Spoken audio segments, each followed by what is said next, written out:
Professor Douglas Thomas. He's an associate professor in the Annenberg School for Communication Journalism at the University of Southern California in USA. He is PhD in communication and specialized in critical theory and cultural studies of technology. He is also founding editor of the journal of interactive media called Games and Culture. Professor Thomas is also a founding member of the Critical and Cultural Studies Division of the National Communication Association and has served as a chair of the division and serves on the advisory board for the Research Center for Cyberculture Studies at the University of Washington. Now Professor Thomas is presenting a conference with a nice title, Cultivating the Imagination for a World of Constant Change. So the floor is yours. Thank you.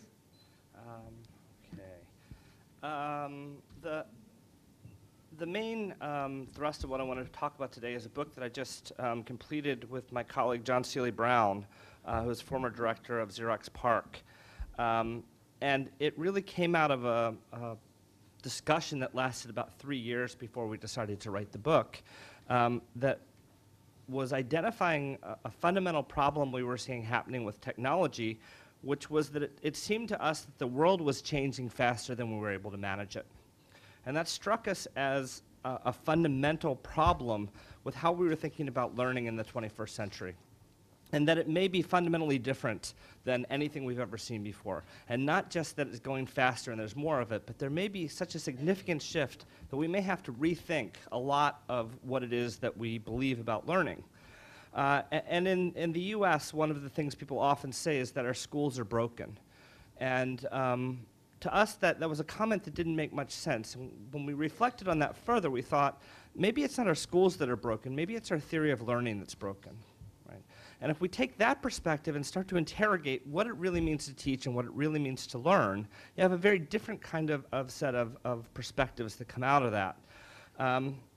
It's sort of become a truism, I think, when we say, and I've heard it echoed, I just got off a plane at 9 o'clock, so I missed some of the earlier sessions, but it's at least twice since I've been here it's come up, the idea that we're training people for the jobs of the 19th century. Or the 20th century if we're very, very lucky, but certainly not the 21st century. So much of what we're training people to do is not just about Taylorism and the Industrial Revolution, but it's also about theories of S-curves and punctuated equilibrium and things like scalable efficiency and models of disruption. All of these things assume that in the workplace and in life in general, there is a moment of big change followed by a long period of stability where those things get sorted out, they become efficient, they scale, they get developed over 10, 15, 20, 30-year period, right? And it seems to be something that's becoming less and less true as we get into the 21st century. So just taking a survey of work on management literature, if you look at the 50s, the literature is about resisting change, what to do when change comes and how to slow it down and stop it, right? And that's seen as kind of a losing battle by the time you get to the 70s and the early 80s, when it becomes about managing change. Change is here, how do we manage this, right? How do we deal with the fact that things are changing, and how do we kind of cope? By the end of the 20th century, people are talking about adapting to change. And the idea that change is there and it's shaping you in a way, and you have to respond to it. And we asked ourselves the question, what if none of that is any longer true? And what if the new model is something like embracing change? And this is actually something we learned from spending a lot of time looking and talking to people that were doing large-scale gaming and gaming communities. And what happens with gamers is that as soon as they figure something out, they become incredibly bored by it. And they always are asking the question, what next? And they get very excited about changes to the game and upgrade and new things that are coming. They never want to repeat old things. So the model of embracing change is one that we see kind of happening in pretty dramatic ways within the gaming community, and it was one that sort of caught our attention. So we started looking around, thinking about how technology works and the kind of things we're seeing with technology. And we started to realize that change is really endemic to the system, particularly of the net, any large-scale network system.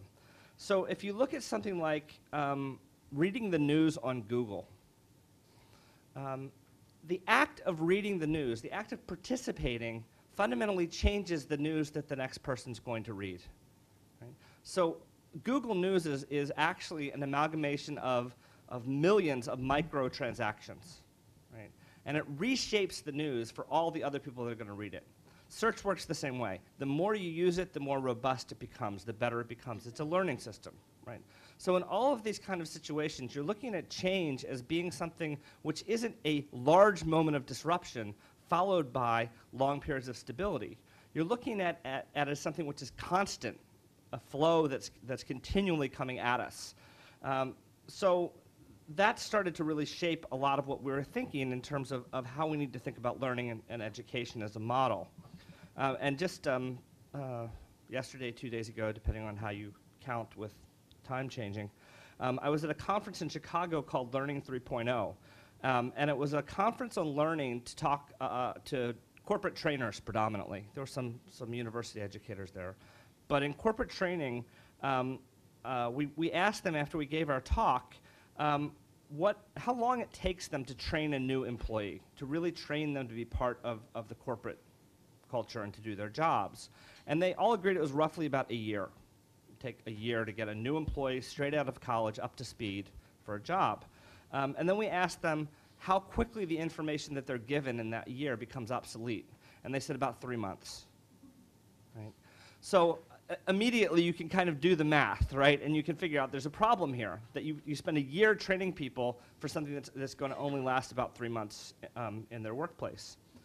And then we asked them, 300 people in the room, how many new employees come into your company ready to change the company with new ideas? And you could have heard a pin drop, right? It was deafening. It was amazing.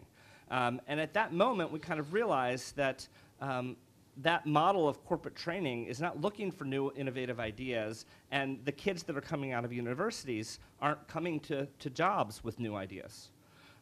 They're ready to be trained in the corporate mold. And I have to say, as a university educator, I have to take some responsibility for the fact that I've prepared them to do that. So if we're living in a world of constant change, but using old methods in order to teach people, eventually something's got to give.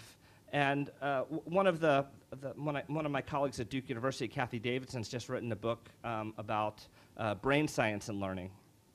And one of the things she studied was the history of multiple choice tests. Right? And multiple choice tests were invented by a guy named Frank Kelly for the First World War in order to sort soldiers.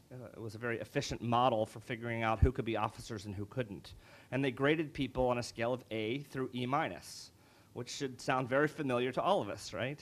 And he spent the next 30 years of his career arguing about how stupid it was to test people based on multiple choice exams, because it doesn't really tell you anything. It certainly doesn't tell you anything about what they know or what they've learned, right? It's a good primary sorting mechanism to get people into the right outfit in the military, but more than that, it's not very useful. And in fact, because of the opposition to that, he ended up getting fired from at least one job, if not several. And the interesting thing Kathy talks about that illustrates the problem is a standard I think it's an IQ test question, is which of the following is a farm animal? And it's like dog, cow, bear, crocodile, right? And there was a whole kind of issue where a lot of people who actually worked on farms saw dogs as farm animals because they use them on the farm and they live on the farm and so on. Now, if you go to Google and type in the words farm animal, you get about 21.9 million hits. Right? So what that multiple choice test has done has taken something as rich as the idea of a farm animal, which has over 20 million variations and possibilities and discussions going on about it, and reduced it to 4 possible answers, one of which is better than the other 3. Right? So what we started to think about was, what does it mean to have a model of education that relies on concepts of teaching rather than learning? And I think that's a really important distinction, and I think it's one that sort of has framed this conference as well. So we immediately started to ask the question, what does it really mean to learn something, and what does it really mean to be taught something? And the understanding that they're, in a way, radically different things. The other thing that was incredibly important to us was to understand the complexity of learning as a part of life. And we call it arc of life learning. The idea that learning is relegated to the time that you spend in a classroom, whether it's at a university, K through 12, or in a corporation, seems fundamentally wrong. Learning is something that we do naturally. We do it all of our lives. And what's really fascinating about learning is that when we're doing it about something that we care about deeply, it's effortless. Right? It doesn't take a lot of work to learn about things that you love. You do that quite naturally. And if you really want to see a master class in learning, go spend time with a 4 or 5-year-old. Right? Put them in an unfamiliar environment, and they will learn everything about it. They will put it in their mouths, they'll taste it, they'll scratch it, they'll look at it from all kinds of different angles. They will have an amazing time learning about whatever that thing is. A tree, a blade of grass, a clump of dirt. Doesn't really matter. But they'll explore it with a sense of joy and wonder. And then it takes about 12 years, at least in the US, to systematically beat that joy and wonder out of them, right? So we can prepare them to get to college. And that's sort of what our educational system does. So that's kind of the framework in which we started to understand these questions. The immediate question for us became, what's wrong with the system that we have? And the model that we look at is what we think of as transfer. The idea of teaching is the idea that I have something in my head. I need to get it into your head. I have to transfer that information. And then I'll figure out a way to measure and assess how much of that was transferred. Right? And in fact, it's such a model based on efficiency that we actually assign percentages to it. Right? And we say if it's 90%, you get an A, if it's 80%, you get a B, and so on down the line. So that reliance on efficiency as a model for assessment may be very good for certain things. Although Sal Khan just made a recent argument about mathematics and the problems of efficiency. His argument is that with math, it's a completionist system. So when you get through your first course in math, you have to know 100% of the stuff to do well in the second course in math. But we have grading that says, well, you got 90% of it. So go into math 2, and you got 90% of that. You go into math 3, and you got 90% of that. And by the time you get to math 4, you don't know 40% of the stuff you need to know to succeed. So you find this phenomenon of people getting A's all the way through, or B's, and then hitting a wall where they absolutely don't understand things. Right? And his argument is that you need to understand all of math 1 before you get to math 2. And that seems right for mathematics. It seems like an absurd thing to say about Shakespeare. Right? You absolutely may not read Hamlet until you have mastered Macbeth, right? I mean, on the face of it, that's kind of comical, right? So it may work in some areas of study, but in others it's going to be incredibly problematic. But the other problem that I see with my students, when I first came to USC, I fell in love with a bad crowd, anthropologists. Right? And they taught me how to really study and evaluate culture, right? And understand what it is that people are actually doing, not what they say they're doing, not what they think they're doing, but to actually spend time watching what they're doing. And if any of you work in a university classroom, you probably know this drill already, which is it's a game to them. Learning is a game to them. And the game is, guess what the professor wants. Right? And they spend a lot of time talking with each other, figuring out our psychology, and trying to understand what it is we want from them. If anybody thinks it's a really good model for innovative, progressive learning, it's very problematic, right? It really becomes a game. And I had the most significant indictment, I think, of my educational institution happened to me about a year ago. I had an honor student, senior, a very, very smart woman, 4.0 all the way through, got A's on every single class she had taken, had near perfect SATs to get into USC. And she came to me and said, I'd like to write my honors thesis. I thought, perfectly reasonable thing to do. She's an honors student. And she said, what should I write it on? And that struck me as an absurd question. And I said to her, well, it's your thesis. You tell me. Right? And she sort of puzzled about that and said, I don't really know what I should write this on. And I said, well, when you wake up in the morning, what is it you care about? What is it you love? What is it you think about? Because this is a big project, and if you don't love it, you're never going to finish it. Right? So what is your passion, and how can you connect that to your learning? And she said, no one has ever asked me that before. Right? 16 years of education, no one has ever asked her what she cared about. And this is one of our best and brightest. And to me, that was I thought, a real indictment of the system that we have. She ended up writing a brilliant thesis about rave culture in LA. It was wonderful. It's something she cared about, and I think I may have created the next Dick Hebdige. At least I hope so. So we have a current system that honors the idea of stable knowledge and efficient transfer. And the question then is what's being lost. And I think what's being lost in that model, what's stripped out of it, is the passion and the wonder. And we have a philosophy around learning which says if people are laughing, that needs to stop. If people are having fun, they're not working. If they're enjoying the subject matter, they can't possibly be learning. And I think that's something that we need to actually re-examine.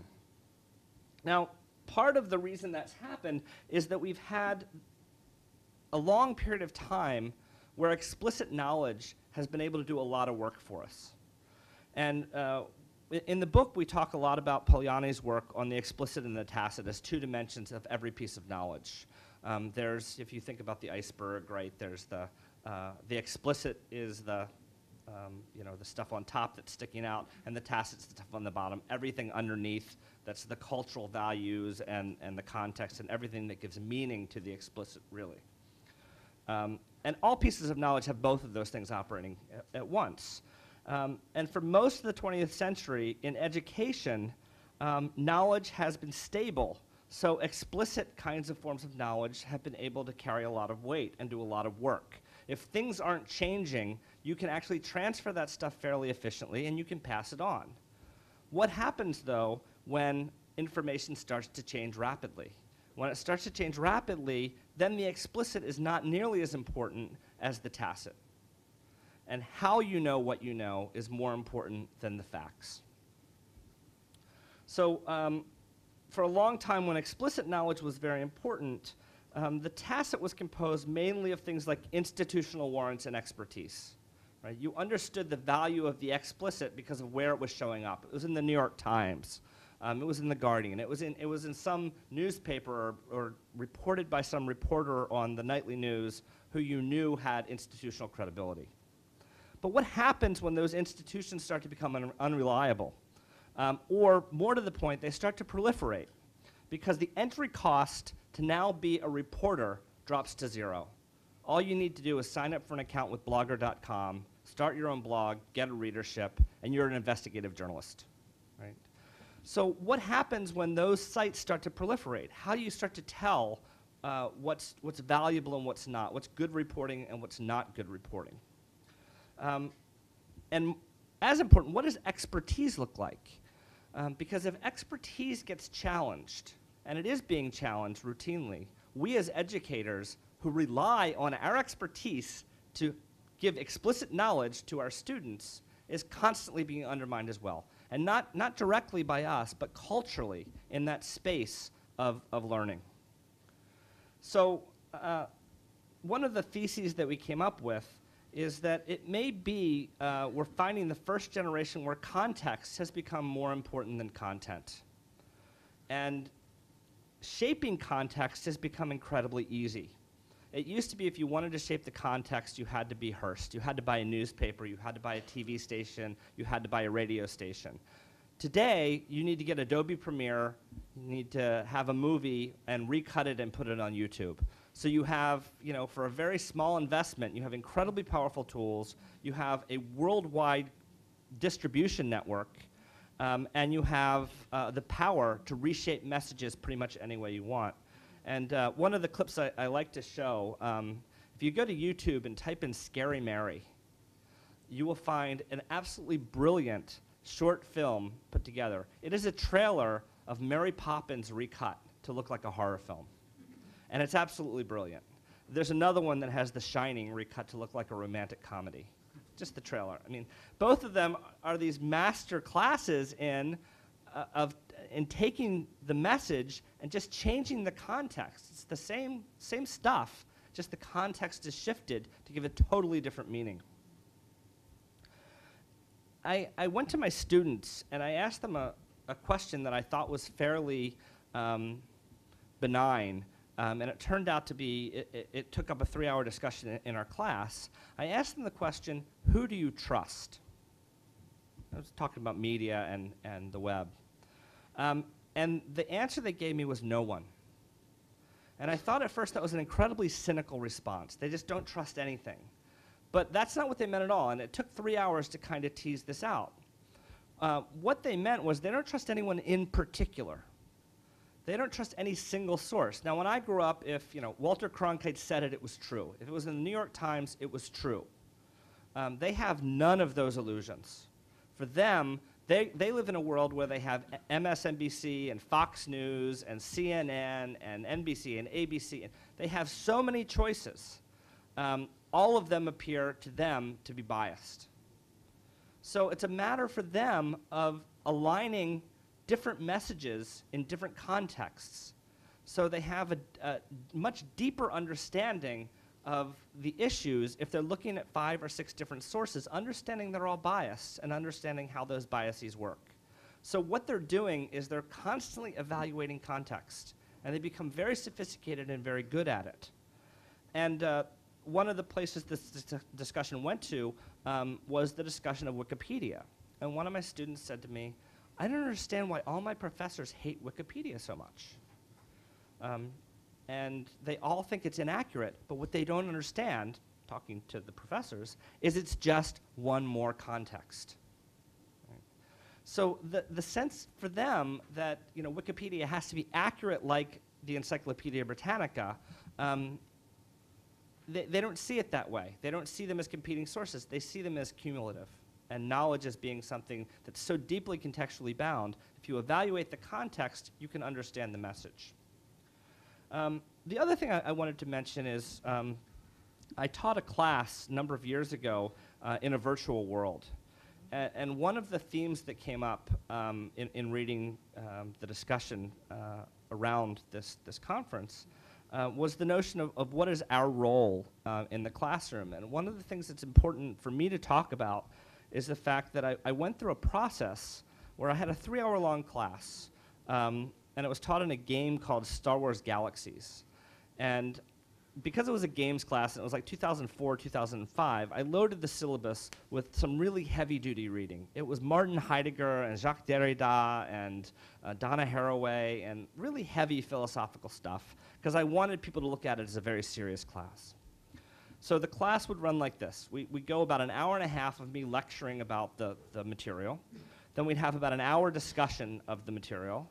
And then they would have a brief show and tell for 15 or 20 minutes where they would show stuff in the game that illustrated the lecture and discussion.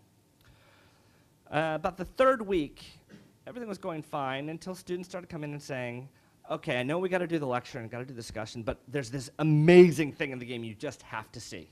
So let's just start with that. I just have to show you. So by the 5th week, it was 2.5 hours of show and tell, 15 minutes of saying, by the way, there are a couple important things of the reading, and 15 minutes of discussion. Right? And I was going home to my partner at the time saying, I have completely lost control of my class. I am no longer teaching them anything. I was very depressed about this until I got their midterm exams back. And they absolutely blew me away because they had taken all of the literature that they were supposed to be reading and actually read it and found examples of it and applied it to their midterms. And I was just thunderstruck. And I talked to them the next class after I had read them, and I said, I was really surprised by this. And they said, well, we didn't want people to think we were just playing games. Right? And what I had realized in that moment was that I was getting in the way. And probably in my department, I'm one of the people who is the most open to alternative teaching styles. And for me, there was a huge amount of guilt about the fact that I wasn't teaching them, right? They were learning. They were learning a lot. They were learning more than I could teach them. And in fact, if I tried to teach them, what they were telling me is those first 2 or 3 weeks was that I was in their way, right? And eventually, I either got smart enough or careless enough or something that I stepped out of the way and I allowed them to do what they needed to do. But that was a real moment for me to sort of reflect on that and say, gosh, this stuff sounds good in principle, and we all want to have these student-centered learning environments, but boy, we are trained just as much as they are, right? That we need to do our job and teach them things that they need to know. And I think that's still true to some degree, but there has to be a balance. And the idea of letting them learn is something that's oftentimes quite difficult. Now, another piece of conventional wisdom that we hear all the time is that kids don't read anymore. We hear a lot of things that kids don't do, that they multitask too much and their brains are going soft and all kinds of things. And one of the places we started to look was one particular universe. And that universe is about 4,500 pages long, written over 10 years. And what we started to find when we looked at kids reading Harry Potter was that on average, kids are reading 2 to 3 grade levels beyond where they are. So if they're in the 4th grade, they're reading 6th to 7th grade level books. And that they're negotiating incredibly complicated and complex ideas. And I don't know if anybody followed the very first Harry Potter book, but when it came out, there were a number of very prominent people, including Harold Bloom, who said these books will be a disaster, that they're inappropriate for kids. Kids will never be able to finish them. They're too hard, they're too complicated, they're too dark, there's a long list of things that they were to deal with. And yet they sold 450 million copies and were translated into 70 languages. I mean, this is truly an absolutely global phenomenon, recognizable in every part of the world. And what we kind of realized, I think pretty quickly, was that without the net, we're not entirely sure that would have happened. Because one of the things that the net allowed the Harry Potter universe to do was to form collectives around reading that allowed them to negotiate some very complicated and very complex storylines, and to actually talk about them, argue about them, debate about them. And what the kids were debating about were things like ethics and citizenship and identity, right? The kind of things that I would hope we want them to be talking about. And they were passionate about those ideas. They really cared about whether Snape was a good guy or a bad guy. They cared about Dumbledore's relationship to Harry. They cared about all of those kind of things and wanted to talk about them. And the other thing that was happening was they were learning incredible amounts of information. Quiz a kid who's into Harry Potter on the Harry Potter universe, and they will tell you about zoology and chemistry and biology and kinship networks and geography and history. They've got it all. And none of them ever took a test. And none of them ever memorized a single fact. But they know it. Right? So part of what we were asking is how is it that they know that, and why do they know that? We also found that they're incredibly good at building their own worlds. So not only did Harry Potter get kids to read, it got them to write as well. One website called fanfiction.net has over 150,000 Harry Potter stories written fan fiction. And that is pretty impressive. But the one that was absolutely amazing to me was over 1,500 of them are 100,000 words or longer. Right? So this universe has spawned an additional 1,500 novels. Right? That's an amazing thing, and it's happening predominantly among a younger generation. They've also been able to take a lot of the ideas behind Harry Potter and bring them into the real world. There's 2 instances of this. One is something called Wizard Rock, or rock spelled with a W, where you actually have in the Harry Potter universe references to bands. And a lot of these kids have taken up music and started actually taking on the persona of bands from that world. And they come together once a year for something called Rock Stock. where they actually have 3 days of all these bands getting up and playing, and then they take the money that's raised from that and they donate it to various charities. There's also something called the Harry Potter Alliance, which does much the same kind of thing, which is a group of people who take the principles from that universe, which they consider to be love being one of the core ones, and do fundraising around that in order to go out and help charities and make the world a better place. So that's just one example of a new culture of learning that we saw emerging. The other question that we had was, what's going on in terms of innovation and creativity, with the recognition that in the future, industry and the Industrial Revolution and factory work is probably not going to be what we need to prepare people for, but that creativity and innovation are. And we started to define those two things in different ways, and oftentimes I think they're used as synonyms. Oh, a very creative, innovative solution. And actually they have different kind of forces behind them. And we started to think about creativity as the ability to use old things in new ways, or to put it differently, to make the familiar strange, right? So, 72 uses I can come up with for this bottle, right? If I came up with 72, you'd think I was a pretty creative person, right? Innovation is something different. Innovation is the ability to create an entire world around something strange such that it becomes familiar.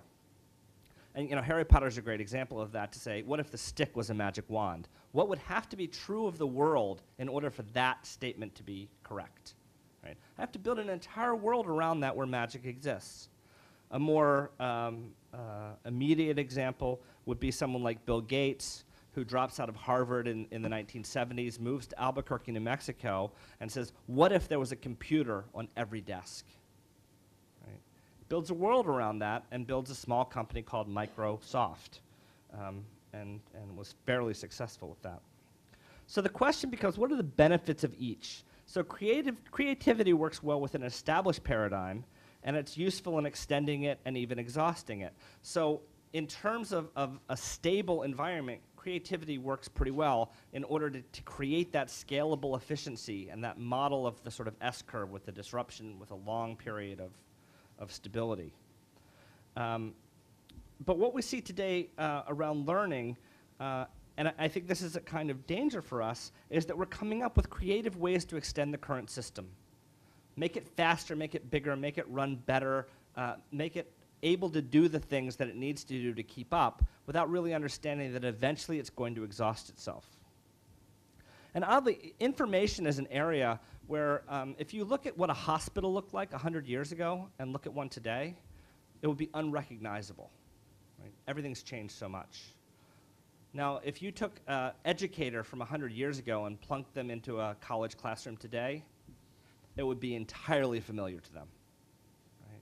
It's been almost no change. In fact, you probably go back to the Middle Ages and there really hasn't been that much change. That's an important kind of thing. So for us, innovation really starts with two words: what if? And what we think is that in that process, knowledge starts to go from a what to a where. It's not as important what you're saying as it is, for example, where to find it. Knowing what Google is and how to find information through Google is more important than the fact that comes out of it. There was a Gallup poll a number of years ago where they challenged kids to find Iraq on a map. What they did is they gave them a map with the outlines of countries and no names on them and said, which one's Iraq? And I think about 30% of them got it right. And they said, oh, this is horrible. Kids can't find Iraq on a map. So I took 18 of my undergraduates in a lab, sat them down on a computer and said, find Iraq on a map. And they said, you want a satellite image? Do you want traffic patterns? What do you want to know? Right? So the idea that they can't find Iraq on a map is, not exactly accurate. They absolutely know how to do that. It's just if you make them memorize geography, that's not something that they've had a lot of experience with or are particularly interested in. So in that sense, as knowledge goes from being a what to a where, then how we know these things starts to become incredibly important. And the how of that is context, not content. how something means is entirely dependent on its context. And Wikipedia is a great example of this. If you look at Wikipedia as a fact-based system, it's not very interesting. We've already got a lot of those. We call them books, right? And if you treat it like a book, it's an okay book, and it's a book that changes somewhat.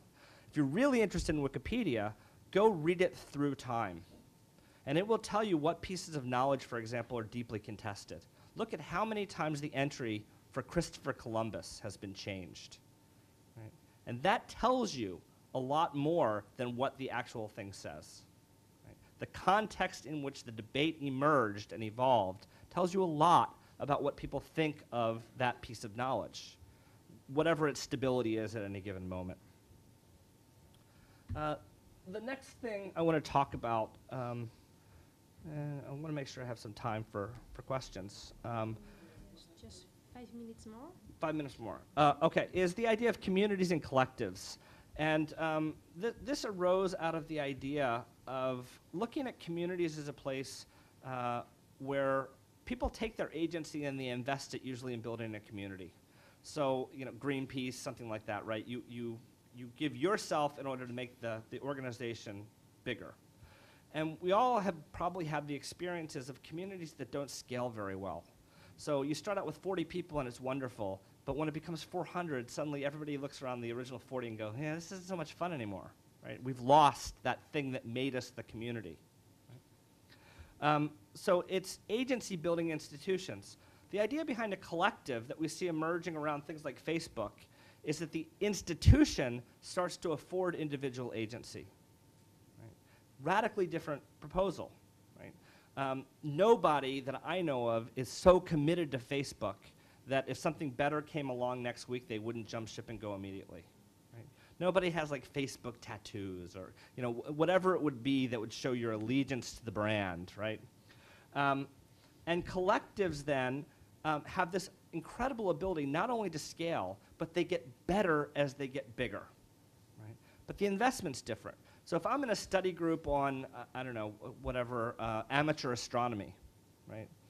Having 5 people together that really love amateur astronomy in a tight little community is good for a sense of belonging, but it's not as good for information as having a group of 2,000 people that don't know each other very well and come and go depending on what their interests are, right?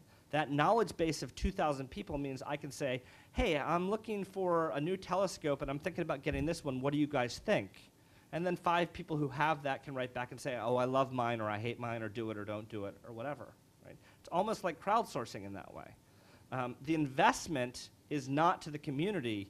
It's in that sense of individual agency. And when that person writes and says, my 12-inch Meade telescope is wonderful, I'm not in any way committed to them.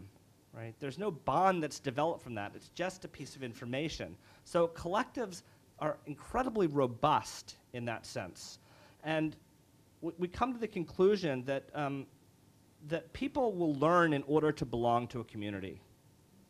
But with collectives, people belong in order to learn. And that's a radical difference in how we approach those kind of things. The last thing I would say to talk about then is what we set out as what we call a new culture of learning had a couple of qualities that were incredibly important. And I can pretty much summarize them all by saying it was the realization that questions are much more important than answers. Answers become obsolete very quickly, but questions don't. And questions tend to, when they're asked correctly, lead to better questions. And that process is an invaluable process that doesn't work the same way with finding answers. So when you leave your education environment, if you are able to ask good questions, that's much more important than being able to know a set of answers that you've memorized.